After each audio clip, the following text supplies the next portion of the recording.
Good morning. जैसा कि हम लोग का टॉपिक रनिंग है कथन एवं पूर्वधारणा। कथन क्या होता है इसके बारे में मैंने आपको समझाया। पूर्वधारणा क्या होती है इसके बारे में मैंने आपको बताया कि हमेशा जब एग्जाम में क्वेश्चन आपको मिलेगा तो सबसे पहले आपको पूर्वधारणा पढ़ना है, इसके बाद स्टेटमेंट को पढ़ना है। पहले एजम्पशन को पढ़ना है, फिर इसके बाद स्टेटमेंट को पढ़ना है, क्योंकि एजम्पशन से स्टेटमेंट को निकालते हैं, ना कि स्टेटमेंट से एजम्पशन को निकालते हैं। तो वैलिड एजम्पशन किन किन परिस्थितियों में होता है इसका डिस्कशन चल रहा है। जैसा कि मैंने आपको बताया कि सबसे पहले एडवाइस की मैंने बात किया। जब भी कोई एडवाइस दी जाती है और उसके मानने की बात की जाती है तो एजम्पशन सही होता है, ना मानने की बात किया जाएगा एजम्पशन गलत हो जाएगा। दूसरा पॉइंट मैंने बताया possible intention. Possible intention, intention का मतलब इरादा, पॉसिबल माने संभावित। जिसकी बात किया जाता है उसी की संभावना अगर एजम्पशन में व्यक्त कर दी जाती है तो एजम्पशन आपका वैलिड हो जाएगा, सही हो जाएगा। तीसरी बात है प्रीवियसली एज्यूम।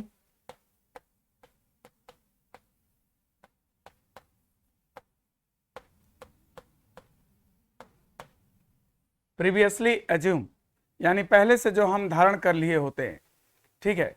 अगर हमारा एजम्पशन प्रीवियसली एज्यूम है, अगर हमारे द्वारा पहले से धारण किया हुआ है तो वो एजम्पशन हमारा वैलिड हो जाएगा।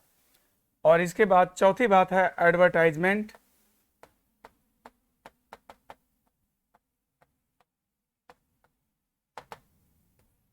जब भी कोई विज्ञापन दिया जाता है, जब भी कोई विज्ञापन दिया जाता है तो लोगों पे असर करता है और लोग उससे उम्मीद करते हैं। तो कोई भी एडवर्टाइजमेंट दिया जाता है और उसका सकारात्मक रिजल्ट की बात की जाती है तो वो एजम्पशन वैलिड होगा।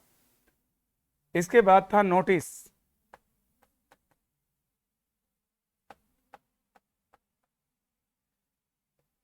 जब भी आपको कोई नोटिस दी जाती है तो असर करती है, चाहे वो सरकारी नोटिस हो, चाहे वो पब्लिक वेलफेयर में जारी की गई कोई नोटिस हो, जनहित में जारी कोई सूचना हो, तो वो लोगों के दिमाग पर असर करती है और लोग उससे उम्मीद करते हैं। इसके बाद है अपील। जब भी हम कोई अनुरोध करते हैं, किसी से अपील करते हैं, तो हम इस धारणा के साथ करते हैं कि वो हमारी बात को सुनेंगे, हमारी बात को मानेंगे।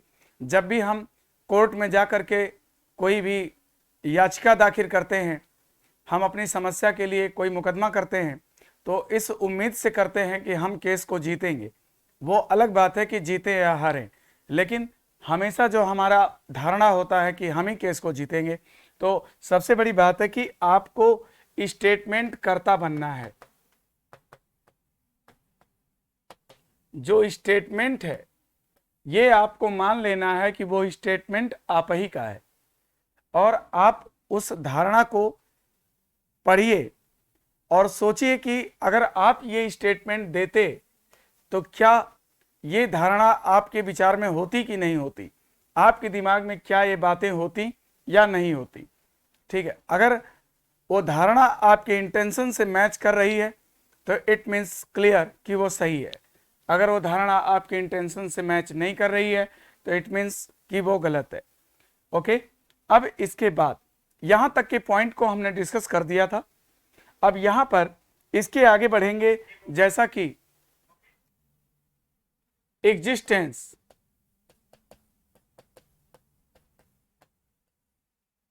याद रखिए कि जो भी स्टेटमेंट हम लोग देते हैं उसका एग्जिस्टेंस होना चाहिए, है ना। कभी कभी एग्जिस्टेंस भी सही होता है और कभी कभी नॉन एग्जिस्टेंस भी सही होता है। जैसे एग्जिस्टेंस की अगर मैं बात करूं, जैसे मैं कहूं स्टेटमेंट है प्रेम विवाह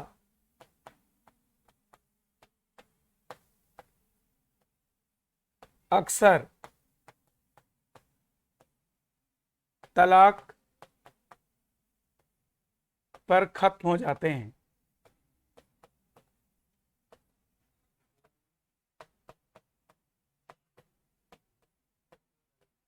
प्रेम विवाह अक्सर तलाक पर खत्म हो जाते हैं, और मैं धारणा है, एजम्पशन है,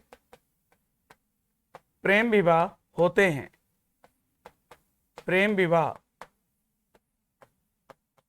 होते हैं। ठीक है, एजम्पशन क्या है? प्रेम विवाह होते हैं। तो देखो, अगर हम किसी बात को, प्रेम विवाह को लेकर अगर कोई बातचीत कर रहे हैं, तो इट मीन्स क्लियर कि इसका एग्जिस्टेंस है। आप ऐसा नहीं बोल सकते कि नहीं नहीं हम तो मजाक कर रहे थे, प्रेम विवाह नाम की कोई चीज नहीं होती। तो ऐसा आप नहीं बोल सकते हैं। अगर आप प्रेम विवाह की बात कर रहे हैं, इट मीन्स कि प्रेम विवाह समाज में होते हैं। देखिए यहां पर क्या है कि जो भी धारणा है ना, वो यूनिवर्सल होनी चाहिए, पूरी सोसाइटी की होनी चाहिए, है ना। आपका इंडिविजुअल परसेप्शन नहीं होना चाहिए, है ना। जैसे अगर हम भूतों की सत्ता की बात करें कि रात में हमें भूत पकड़ लेते हैं, तो हो सकता है कि कुछ लोगों को ये लगे कि कैसी बात कर रहे हैं, भूत कहाँ होते हैं, है ना। तो वो हमारा इंडिविजुअल परसेप्शन हो सकता है, पूरी सोसाइटी भूतों की सत्ता को स्वीकार नहीं करती है, ठीक है। लेकिन प्रेम विवाह होता है, ये पूरी सोसाइटी इस सत्ता को स्वीकार करेगी, है ना। प्रेम विवाह होता है, तभी तो हम प्रेम विवाह के बारे में बातचीत कर रहे हैं। यानी धारणा में हमारे है कि प्रेम विवाह होते हैं, उसमें तलाक भी होते हैं, है ना। तो यानी कि ये पूर्वानुमान सही हो जाएगा। अब मैं आपको नॉन एग्जिस्टेंस का एग्जाम्पल देता हूं।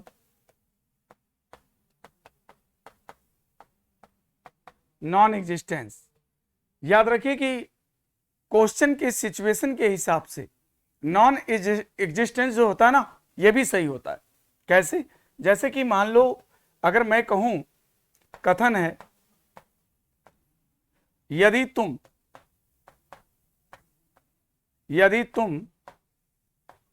अपने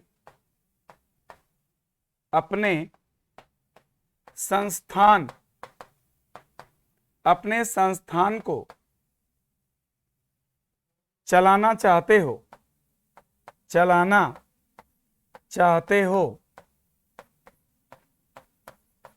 तो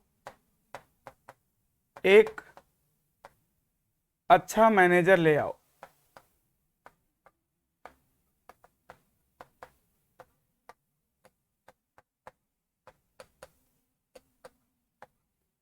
यदि तुम अपने संस्थान को अच्छी तरह से चलाना चाहते हो तो एक अच्छा मैनेजर ले आओ।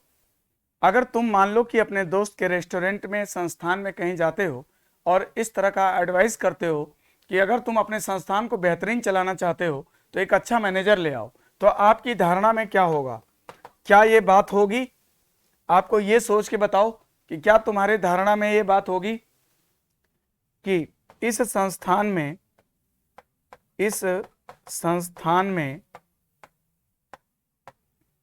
एक अच्छे मैनेजर का अभाव है, मैनेजर का अभाव है।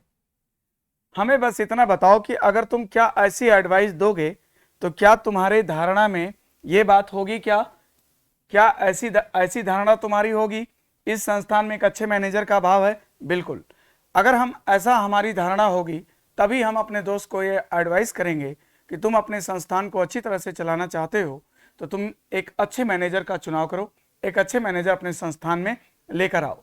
इसका मतलब है कि ये धारणा जरूर सही है, क्योंकि इस संस्थान में एक अच्छे मैनेजर का अभाव है। देखिए ये नॉन एग्जिस्टेंस है, मतलब कि मैनेजर उस संस्थान में एक अच्छा नहीं है, और हमारी धारणा है कि एक अच्छा मैनेजर आ जाए तो ये संस्थान चल जाएगा। राइट? ओके। अभी बहुत सारे बच्चे लग रहा है जुड़ चुके हैं। Kuldeep Prajapati good morning, Sonu Prakash hi sir, Piyush Yadav good morning, Anshu good morning, Prince Pandit good morning, Shikha good morning, Sachin good morning, Vivek Saroj good morning, Sushant Nishad good morning, Sonu Patel good morning. सबको गुड मॉर्निंग है मेरा, है ना। तो सारे बच्चों का नाम लेने लगेंगे तो बहुत टाइम हो जाएगा, है ना, और इसी में मुझे टाइम मैनेज करके आना पड़ता है। तो सबके लिए गुड मॉर्निंग है मेरा। तो कल का लेक्चर जरूर देखना, कल का लेक्चर और आज के लेक्चर को पूरा कनेक्ट कर दोगे तो तुम्हारा पूरा एजम्पशन का जो कॉन्सेप्ट है ना, वो कंप्लीट हो जाएगा, है ना। तो पूरा आपका कंप्लीट हो जाएगा। तो देखिए अभी हमने जो भी आपको बताया वो वैलिड एजम्पशन के बारे में बताया कि एजम्पशन कब वैलिड होगा, एजम्पशन वैलिड कब होगा, ये सारे पॉइंट्स में अगर कोई भी पॉइंट्स इसमें से अगर उसमें बिलोंग करता है तो वो एजम्पशन वैलिड है। और इनवैलिड एजम्पशन कब होता है, इनवैलिड एजम्पशन कब होगा,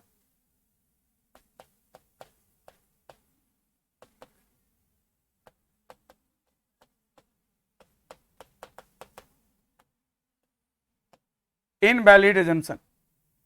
ठीक है, तो सबसे पहले कोई पूर्वानुमान गलत है, हम उसमें क्या क्या ढूंढेंगे, अगर इनमें से कोई भी डिफिनीशन उसमें अगर आ जाती है तो पूर्वानुमान फिर गलत हो जाएगा। जैसे आउटराइटली रिजेक्टेड,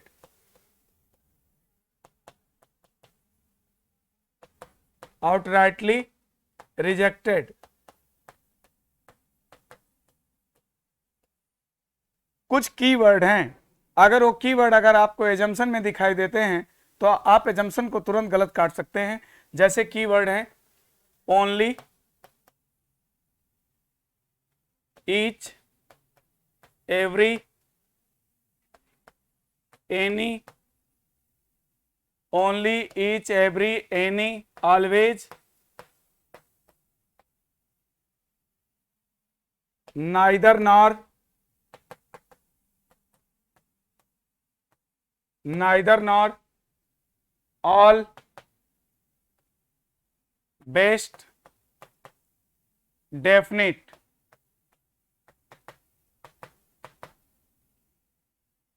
डेफिनिट, ईटीसी इत्यादि, ये सब कुछ कीवर्ड हैं। अगर ये आपके एजम्पशंस में अगर दिखाई देते हैं तो समझ लो कि एजम्पशन गलत हो सकता है ना, क्योंकि कभी भी एजम्पशन नेगेटिव नहीं होना चाहिए। हमारी जो धारणा होती है हमेशा सकारात्मक होती है, पॉजिटिव होती है। ठीक है, अब ओनली शब्द, ईच शब्द, बेस्ट, अगर सुपरलेटिव डिग्री अगर आपको एजम्पशन में दिखाई देता है तो वो गलत हो जाएगा।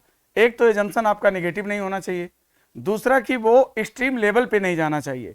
ये जितने भी वर्ड है ना उसको एक्सट्रीम लेवल पर लेके जाते हैं और एजम्पशन में एक्सट्रीम लेवल नहीं होता है। और दूसरी बात कि एजम्पशन में कंफर्मेशन नहीं होता है। एजम्पशन में अगर सकता है में शब्द का इस्तेमाल अगर किया जाए तो एजम्पशन स्ट्रांग हो जाएगा। हमेशा जान लो कि पूर्वानुमान, अनुमान माने इन्फ्रेंस होता है, अनुमान माने इन्फ्रेंस होता है ना, और पूर्वानुमान माने पहले से लगाया गया अनुमान। अगर अनुमान में कभी भी संभावना अगर आती है तो अनुमान जो है स्ट्रांग हो जाता है और स्ट्रांग हो जाता है और सही हो जाता है। लेकिन अगर कंफर्मेशन आ जाता है, कभी भी एजम्पशन में अगर कंफर्मेशन आता है तो डेफिनेटली जान लो कि वो पूर्वानुमान गलत हो जाएगा। ठीक है, वेद प्रकाश शुक्ला बोल रहे हैं कि सर हिंदी में भी बता दीजिए। बेटा हिंदी में ही है ना। देखिए ओनली माने केवल, ईच माने प्रत्येक, एवरी प्रत्येक, एनी माने कोई, ऑलवेज हमेशा, नाइदर नार माने नहीं, ऑल माने सभी, बेस्ट सर्वोत्तम, डेफिनिट इत्यादि, है ना। तो इस तरह से कोई भी हम ये वर्ड अगर हमें मिलेंगे तो पूर्वानुमान गलत हो जाएगा। जैसे कि मैं एग्जांपल देता हूं, स्टेटमेंट है सभी व्यक्ति उपन्यास पढ़ना पसंद करते हैं। ये मान लो स्टेटमेंट है, सभी व्यक्ति उपन्यास पढ़ना पसंद करते हैं। मान लो तुमने एक कथन दिया है किसी भी स्टेटमेंट को, ये मान लो कि वो स्टेटमेंट तुम्हारा है। अब मान लो एजम्पशन क्या है, अब तुम क्या सोच करके ऐसी बात बोल सकते हो। पहला एजम्पशन है केवल उपन्यास, केवल उपन्यास ही पढ़ने की चीज है। दूसरा है कोई भी व्यक्ति कोई भी व्यक्ति दूसरी चीज पढ़ना पसंद नहीं करता। ये दो पूर्वानुमान है। अब आप जरा पढ़िए, इसको देखिए। अगर मान लो कि आप कहते हो कि सभी व्यक्ति उपन्यास पढ़ना पसंद करते हैं, तो आपकी धारणा क्या होगी? आपकी धारणा क्या होगी? पहला, केवल उपन्यास ही पढ़ने की चीज है। क्या आप ऐसा सोच के बोल सकते हो? जैसे आप कहते हो कि सभी व्यक्ति मिठाई खाना पसंद करते हैं, तो इसका मतलब कि धारणा ये थोड़ी केवल शब्द जो है उसे एक्सट्रीम लेवल पे पहुंचा देगा।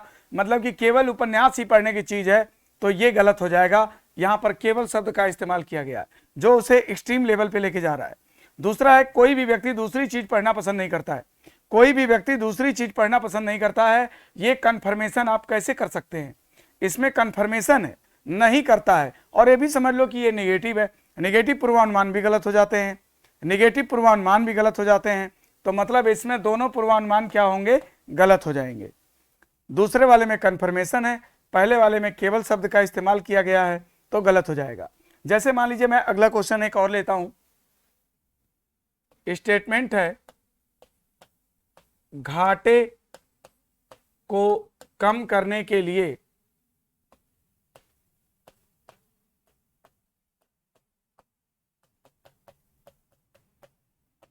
सरकार ने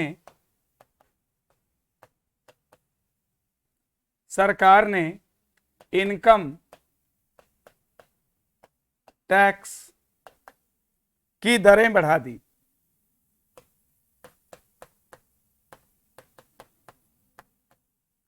सरकार ने इनकम टैक्स की दरें बढ़ा दी है।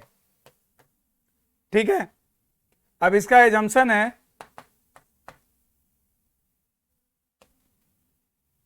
घाटे को कम करने का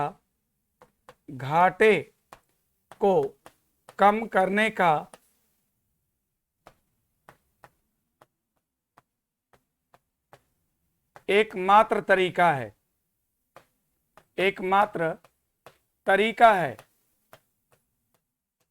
घाटे को कम करने का एकमात्र तरीका है। तो ये पूर्वानुमान क्या होगा? देखो यहां पर क्या लगा है? एकमात्र लगा हुआ है, घाटा हुआ है, सरकार ने इनकम टैक्स की दर बढ़ा दिया। तो देखिए, घाटे को कम करने के बहुत सारे तरीके हो सकते हैं, जिसमें से एक आइडियल तरीका यह हो सकता है, लेकिन घाटे को कम करने का एकमात्र तरीका है खाली इनकम टैक्स की दर बढ़ा देने से घाटा कम हो जाएगा, राजकोषीय घाटा कम हो जाएगा, तो ये बात गलत हो जाएगी। तो कभी भी ऐसे कीवर्ड्स अगर आपको दिखाई देते हैं तो पूर्वानुमान आप देखते ही आउटराइटली रिजेक्ट कर सकते हैं, देखते देखते उसे गलत काट सकते हैं। ठीक है, तो कभी भी ऐसे कीवर्ड्स अगर आपको दिखाई देते हैं तो आप पूर्वानुमान को तुरंत गलत काट दीजिएगा। Right, okay. अब इसके बाद मैं आपको दूसरा पॉइंट इसका बताता हूं, रीस्टेटमेंट।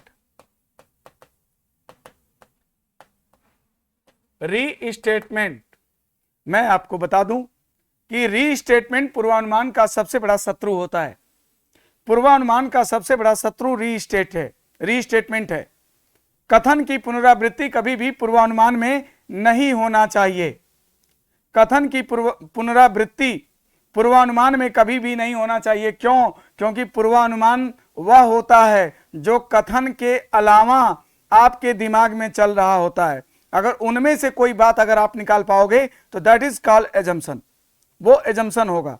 ठीक है, देखो रीस्टेटमेंट वाला बताते हैं। जैसे मान लो लिखा है भारत में, स्टेटमेंट है भारत में जितने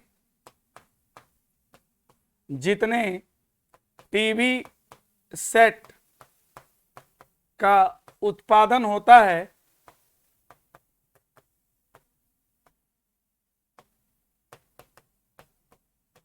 भारत में जितने टीवी सेट का उत्पादन होता है उसमें एक्स ब्रांड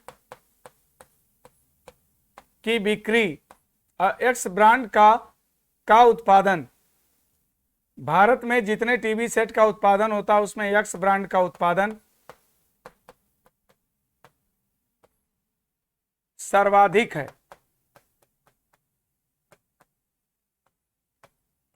मान लो कि ये स्टेटमेंट आपने पढ़ा,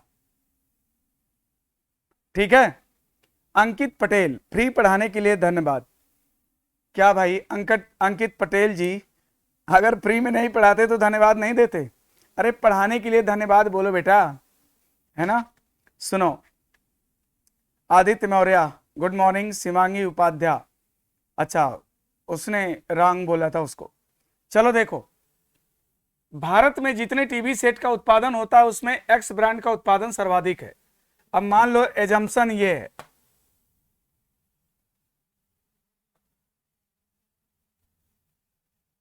भारत में किसी भी टीवी सेट का उत्पादन उतना नहीं है जितना एक्स ब्रांड का है। भारत में किसी टीवी सेट का उत्पादन उतना नहीं है जितना एक्स ब्रांड का है। याद रखो, किसी भी सब्जेक्ट में, किसी भी स्टेटमेंट में सब्जेक्ट, प्रेडिकेट और वर्ब में से किसी दो को बदलने से अगर वाक्य का अर्थ नहीं बदलता है तो वो रीस्टेटमेंट कहलाएगा और पूर्वानुमान गलत हो जाएगा। भारत में जितने टीवी सेट का उत्पादन होता है उसमें एक्स ब्रांड का उत्पादन सर्वाधिक है, स्टेटमेंट है। अब इसी बात की पुनरावृत्ति कर दी गई है पूर्वानुमान में, भारत में किसी भी टीवी सेट का उत्पादन उतना नहीं है जितना एक्स ब्रांड का है। तो कहने का मतलब यह है कि पूर्व धारणा जो होती है वो हिडन होती है, वो कभी स्पष्ट रूप से दिखाई नहीं देती। अगर कथन को ही पूर्वानुमान में लिख दिया जाए, कथन को ही दूसरे शब्दों में अगर पूर्व धारणा के अंतर्गत लिख दिया जाए तो वो पूर्व धारणा गलत मानी जाती है दोस्तों, है ना। तो ये पूर्व धारणा जो है गलत हो जाएगी, है ना, पूर्व धारणा गलत हो जाएगी।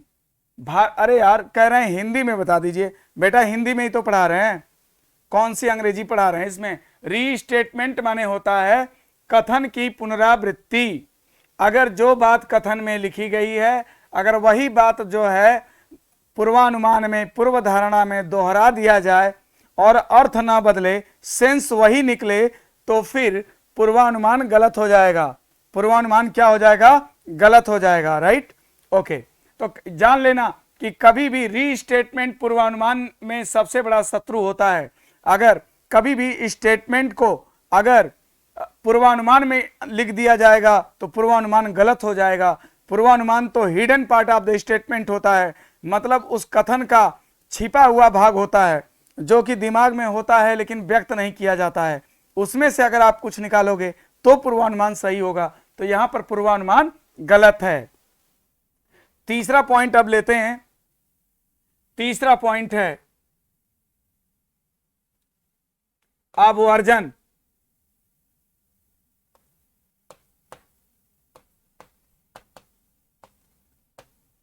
अपवर्जन, अब कुछ लोग कहेंगे हिंदी बता दीजिए, तो याद रखो विपरीत, विपरीत शब्द,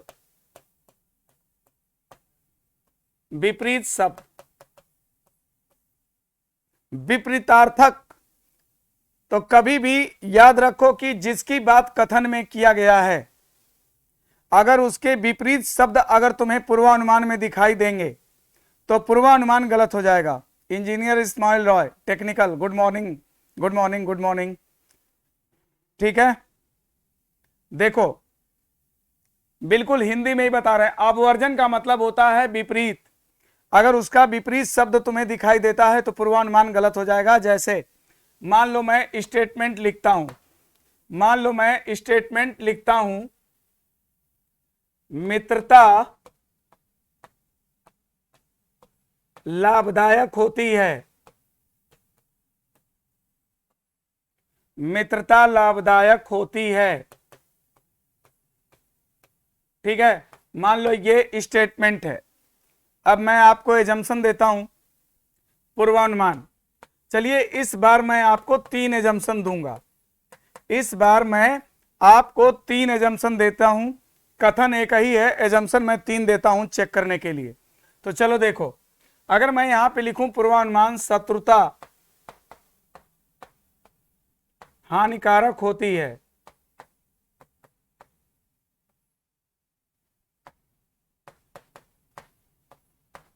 शत्रुता हानिकारक होती है। दूसरा है शत्रुता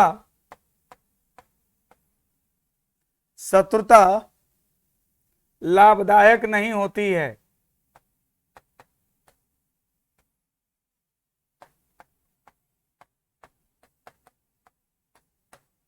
शत्रुता लाभदायक नहीं होती है। और तीसरा है मित्रता हानिकारक नहीं होती है। देखिए,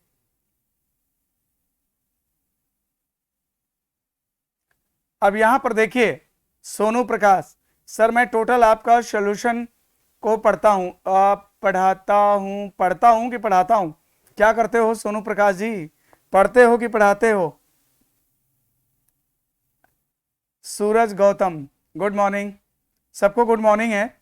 अब यहां पर देखो, कभी भी पूर्वानुमान में जो कथन में जो शब्द लिखे गए हैं उनका अगर विपरीत शब्द तुम्हें अगर पूर्वानुमान में कभी भी दिखाई दे तो पूर्वानुमान गलत काट देना, फिर वो पूर्वानुमान सही हो जाएगा। क्योंकि हर कथन का एक पेरीमीटर होता है, एक दायरा होता है।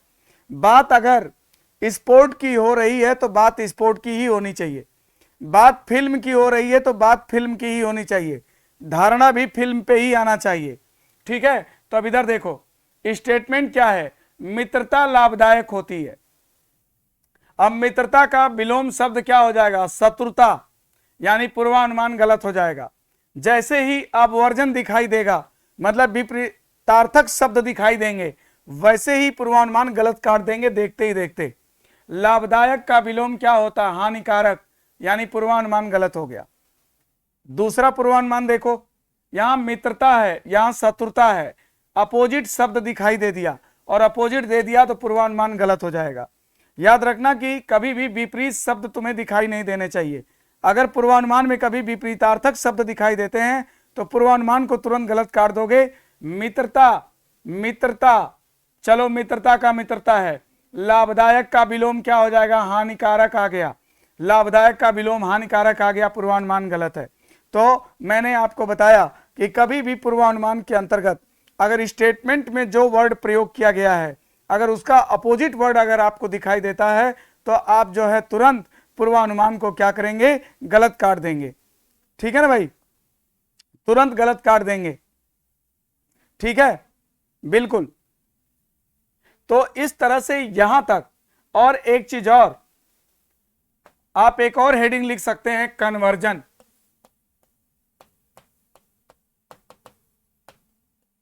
कन्वर्जन माने दोहराव, कन्वर्जन माने दोहराव।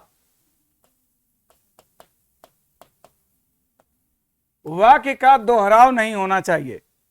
अगर जो बात कथन में लिखी गई है उसी का दोहराव अगर पूर्वानुमान में कर दिया जाएगा तो पूर्वानुमान गलत हो जाएगा। Srishti Pandey good morning, good morning. ठीक है, देखो कभी दोहराव नहीं होना चाहिए। जैसे लिखूं कि कुछ, ये स्टेटमेंट है, कुछ बस ट्रक है। अगर मैं यहां पर एजम्पशन लिखूं कि कुछ ट्रक बस है, अगर कथन लिखा गया है कुछ बस ट्रक है, अगर उसी को दोहरा दोगे कुछ ट्रक बस है, मतलब उसका कन्वर्जन कर दोगे तो पूर्वानुमान गलत हो जाएगा। यानी पूर्वानुमान में क्या क्या नहीं होना चाहिए? एक तो पहले बात कि कुछ कीवर्ड हैं जो आपको याद रखने हैं। ठीक है, अगर ये कीवर्ड्स अगर पूर्वानुमान में आते हैं तो पूर्वानुमान आप गलत काट दोगे। पूर्वानुमान निगेटिव नहीं होना चाहिए। ठीक है, अगर निगेटिव होता है तो भी गलत काट दोगे। तीसरा चीज, अपवर्जन नहीं होना चाहिए। ठीक है, अपवर्जन नहीं होना चाहिए। चौथा चीज उसका कन्वर्जन नहीं होना चाहिए, ठीक है। और पांचवा चीज रीस्टेटमेंट नहीं होना चाहिए, ठीक है, रीस्टेटमेंट नहीं होना चाहिए। तो आपको किसी भी एजम्पशन को इनवैलिड साबित करने के लिए आज मैंने आपको बताया है कि अगर इनमें से कोई भी डिफिनीशन अगर उस एजम्पशन को सेटिस्फाई करती है तो वो एजम्पशन को हम गलत काट देंगे, ठीक है। तो सबसे पहले मैंने आपको एजम्पशन को वैलिड करने की बात किया, फिर मैंने एजम्पशन को इनवैलिड करने की बात किया कि किन किन परिस्थितियों में एजम्पशन जो है आपका सही होगा और किन किन परिस्थितियों में आपका एजम्पशन गलत होगा, ठीक है ना। किन किन परिस्थितियों में सही होगा और किन किन परिस्थितियों में गलत होगा। तो दोस्तों यहां तक तो हमारा रहा कॉन्सेप्ट, ठीक है, यहां तक तो कॉन्सेप्ट की बातें हुई। अब आप लोग रेडी हो जाइएगा, अब आप लोग को एजम्पशन का प्रैक्टिस कराया जाएगा। तो पहले सबसे पहले आपको क्या करना है कि जो मेरे दोनों लेक्चर हैं कल के और आज के पार्ट 1 पार्ट 2, आपको क्या करना है कि एजम्पशन को पहले अच्छी तरह से इसे विथ एग्जाम्पल मैंने एक्सप्लेन किया हुआ है, आप इसे बढ़िया से पहले आप पढ़ेंगे, कम से कम 3 टाइम 4 टाइम 5 टाइम आप इसको पढ़ लेना। फिर इसके बाद हम लोग प्रैक्टिस पे आएंगे और अधिक से अधिक क्वेश्चन मैं आपको प्रैक्टिस करा दूंगा, कोई इसकी प्रॉब्लम नहीं है, वो सारी चीजें हो जाएंगी, मैं प्रैक्टिस कराऊंगा इसका, है ना। तो डेली डेली हम लोग क्वेश्चन ढेर सारे प्रॉब्लम प्रैक्टिस करने हैं, तो पहले आपका कॉन्सेप्ट क्लियर होना चाहिए, इसके बाद ही प्रैक्टिस होगा। तो 2 लेक्चर में मैंने आपका कॉन्सेप्ट क्लियर किया हुआ है। कल मैंने बताया था वैलिड एजम्पशन, आज मैंने बताया है इनवैलिड एजम्पशन। अब इसके बाद अब यहां से क्वेश्चन की स्टार्टिंग शुरू होगी, ठीक है। अब हम लोग क्वेश्चन करना स्टार्ट करेंगे, ठीक है। तो वेल अभी आज की क्लास इतना ही रखते हैं, कल से क्वेश्चन मैं स्टार्ट कर दूंगा पढ़ाना, ठीक है, कल से आपको प्रैक्टिस कराऊंगा मैं। Okay, thank you. अभी बात आज इतना ही करते हैं, थैंक यू सो मच।